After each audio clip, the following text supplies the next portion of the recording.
Variante Delta en Estados Unidos. El presidente Joe Biden evalúa ordenar la vacunación obligatoria para los trabajadores federales. La medida sería parte de la estrategia de la Casa Blanca para combatir el incremento de casos de COVID-19 y evitar brotes que compliquen las gestiones de la administración. El presidente Joe Biden manifestó este martes que se está considerando que la vacunación contra el COVID-19 sea obligatoria para los trabajadores federales. La medida podría llegar cuando la variante Delta se propaga a lo largo y ancho de Estados Unidos y una cantidad significativa de estadounidenses siguen negando a vacunarse. Luego de un discurso en la oficina del director nacional de inteligencia, Biden afirmó que su gobierno estaba considerando la medida en respuesta a la pregunta de un reportero. Mientras tanto, el Departamento de Asuntos de Veteranos se convirtió en la primera agencia federal que hizo obligatoria la vacunación contra el COVID-19 para sus trabajadores de salud.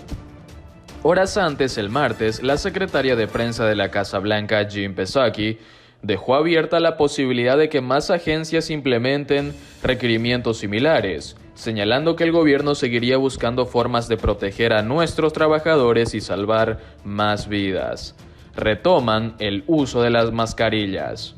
Ante el alto número diario de infectados por coronavirus en Estados Unidos debido a la circulación de las nuevas variantes, las autoridades de los Centros para el Control y la Prevención de Enfermedades (CDC) volvieron a recomendar a las personas el uso de tapaboca en interiores pese a estar completamente vacunadas, pero solo para las ciudades o regiones con altas tasas de transmisión de COVID-19.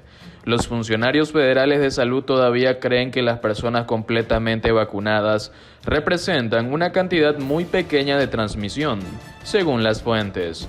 Aún así, algunas podrían tener niveles más altos del virus de lo que se entendía anteriormente y potencialmente transmitir el virus a otros, dijeron. Es por eso que los CDC invirtieron el martes el rumbo de algunas pautas de enmascaramiento, recomendando que incluso las personas vacunadas vuelvan a usar máscaras en interiores en partes de los Estados Unidos donde el coronavirus está aumentando, citando nueva información sobre la capacidad de la variante Delta para propagarse entre las personas vacunadas. Los CDC también recomendaron máscaras de interior para todos los maestros, personal, estudiantes y visitantes de las escuelas, independientemente del estado de vacunación. Muchas ciudades ya habían comenzado a exigir que incluso las personas completamente vacunadas usaran máscaras en público. Hay excepciones para quienes comen o beben mientras están sentados en un restaurante o un bar. El 6 de enero no ha terminado para mí. Los policías declaran sobre su salud mental y las heridas persistentes del ataque al Capitolio. 4 agentes de policía que defendieron el Capitolio de Estados Unidos el 6 de enero dejaron claro este martes que todavía están lidiando con el trauma físico y mental del ataque, y en ocasiones se mostraron visiblemente afectados al describir esas heridas persistentes durante una audiencia ante el Comité Selecto de la Cámara de Representantes que investiga los acontecimientos de ese día.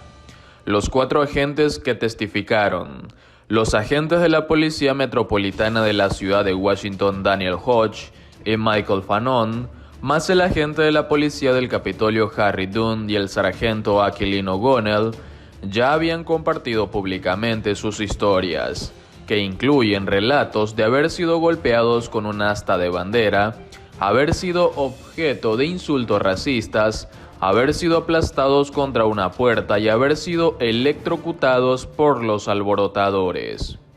Durante la audiencia del martes, los testigos volvieron a detallar sus experiencias del 6 de enero y subrayaron que muchos policías siguen lidiando con las secuelas emocionales y físicas de ese día.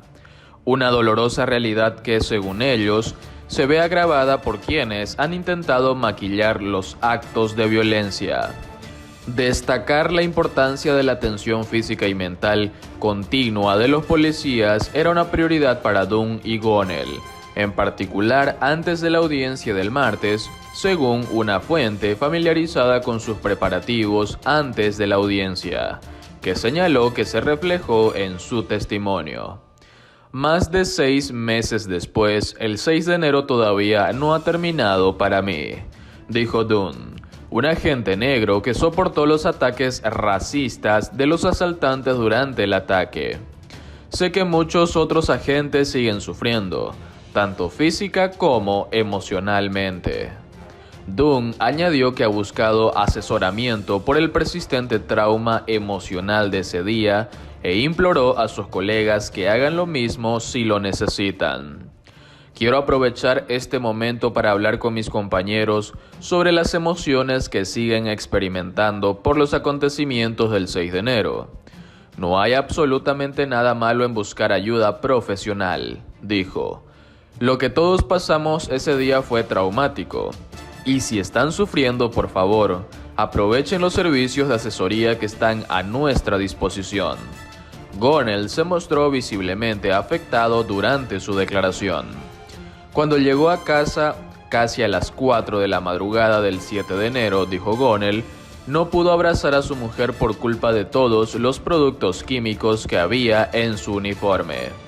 Volvió al trabajo esa misma mañana y trabajó durante 15 días consecutivos para seguir defendiendo el Capitolio. Afirmó que sigue recuperándose de las heridas. No pedimos medallas ni reconocimiento. Simplemente queremos justicia y rendición de cuentas, dijo Gonell. Para la mayoría de la gente el 6 de enero ocurrió durante unas horas, pero para los que estuvimos en el grueso del asunto no ha terminado. Ese día sigue siendo un trauma constante para nosotros, literalmente todos los días. Fanon, cuyas imágenes de la cámara corporal muestran cómo fue arrastrado hacia la multitud, golpeado con un asta de bandera y electrocutado repetidamente con su propia pistola eléctrica el 6 de enero, también testificó sobre cómo sigue luchando con el trauma psicológico del ataque. A medida que mis lesiones físicas fueron remitiendo y la adrenalina que me acompañó durante semanas disminuyó, me ha quedado el trauma psicológico y la ansiedad emocional de haber sobrevivido a un suceso tan horrible, y mis hijos siguen lidiando con el trauma de haber estado a punto de perder a su padre aquel día, dijo. Tras ser sacado del mar de manifestantes, Fanon fue llevado al hospital y un médico le dijo que había sufrido un ataque al corazón. Y más tarde me diagnosticaron una conmoción cerebral, un traumatismo cráneoencefálico y un trastorno de estrés postraumático, dijo el agente. Es una parte importante del registro para la investigación de este comité y para que el país entienda cómo fui agredido y casi abatido mientras la multitud atacaba el Capitolio ese día, añadió Fanon. Algunos legisladores republicanos y el expresidente Donald Trump han intentado restar importancia a la violencia que tuvo lugar el 6 de enero, pero los 4 oficiales que testificaron el martes dijeron que cualquier afirmación de que el ataque no fue una insurrección armada está alejada de la realidad.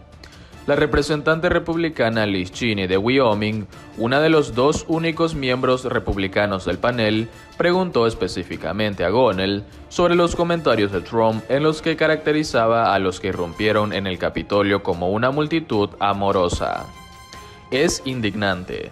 Es una excusa patética para su comportamiento por algo que él mismo ayudó a crear. Todavía me estoy recuperando de los abrazos y besos de ese día, respondió. Refiriéndose a la afirmación infundada de Trump de que los alborotadores mostraban efecto hacia las fuerzas del orden ese día en lugar de enfrentarse violentamente a los agentes. Fanon compartió el sentimiento de frustración de Gonell, diciendo al panel que quienes niegan lo que ocurrió ese día traicionan el juramento de su puesto. Me siento como si hubiera ido al infierno y de regreso para protegerlos a ellos y a la gente en esta sala, pero demasiados me dicen ahora que el infierno no existe, o que el infierno en realidad no era tan malo. La indiferencia mostrada hacia mis colegas es vergonzosa, dijo Fanon dando un golpe en la mesa. Los 4 agentes también coincidieron en que la única manera de que los implicados y la nación superen el atentado es asegurarse de que no vuelva a ocurrir. No se puede seguir adelante sin exigir que se asuman responsabilidades. No puede haber sanación hasta que nos aseguremos de que esto no puede volver a suceder, dijo el oficial de la policía de Memphis más tarde en la audiencia, al responder a las preguntas del representante republicano Adam Kinzinger de Illinois sobre los esfuerzos de algunos en su propio partido para blanquear los acontecimientos del 6 de enero. No obstante, algunos de los testigos sugirieron que el atentado ha cambiado irremediablemente su visión de Estados Unidos y su fe en los ideales que defiende. Supongo que esto es Estados Unidos. No debería serlo, dijo Dunn.